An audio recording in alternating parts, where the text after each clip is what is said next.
A trend that I and many people who have worked in animal sheltering for any period of time have noticed is that new dog owners often assume they've just adopted an inanimate object and not in fact a living, breathing animal who is confused and temporarily stressed.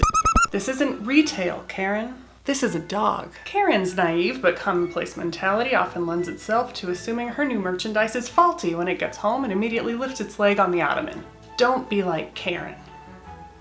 Be like Steve. Steve understands that dogs are not lava lamps and the best way to set him up for success in the home is to just give him a minute. When we're stressed, we are far more likely to eat the whole pizza, yell at the douche who cut us off in traffic, or cry because we woke up again and it's morning time. Our wiring gets faulty when we're stressed, and it's the same way for dogs. A number of studies have been done that follow the stress levels of dogs from a shelter environment to a home environment, and the results are probably what you would guess.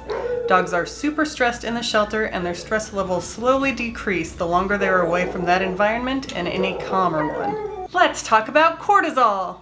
In 2016, Maddie's Fund gave Carroll College a grant to study stress levels in shelter dogs before, during, and after foster care. The study spanned 4 shelters across the US and looked specifically at cortisol creatinine ratios, or CCRs. For reference, the average urinary CCR values for owned dogs in a healthy home environment are between 19 and 20.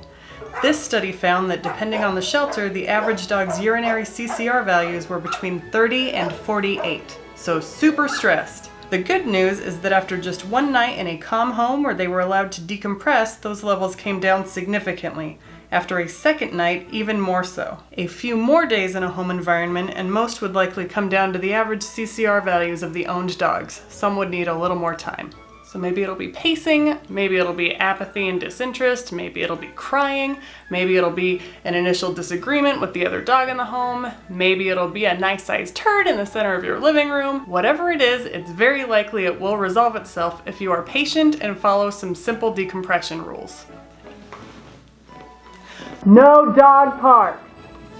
Unless you're specifically looking to screw this thing up. You will want to channel their stress into exercises like long walks or hikes or fetch, and you will want to engage them mentally with things like treat puzzles or Kong toys. The first few days your emphasis should be on structure, exercise, and mental stimulation, and less on kisses, cuddles, and affection, as much as we desperately want to do those things with our new dog. Only essential meet and greets during this time. Try to limit introductions to just members of your household if you can, and make sure they are seated for it. Strangers towering over a stressed dog is a recipe that can spell disaster. Do not rush pet introductions, and definitely don't leave your new dog alone with your resident pets unsupervised for the first few days.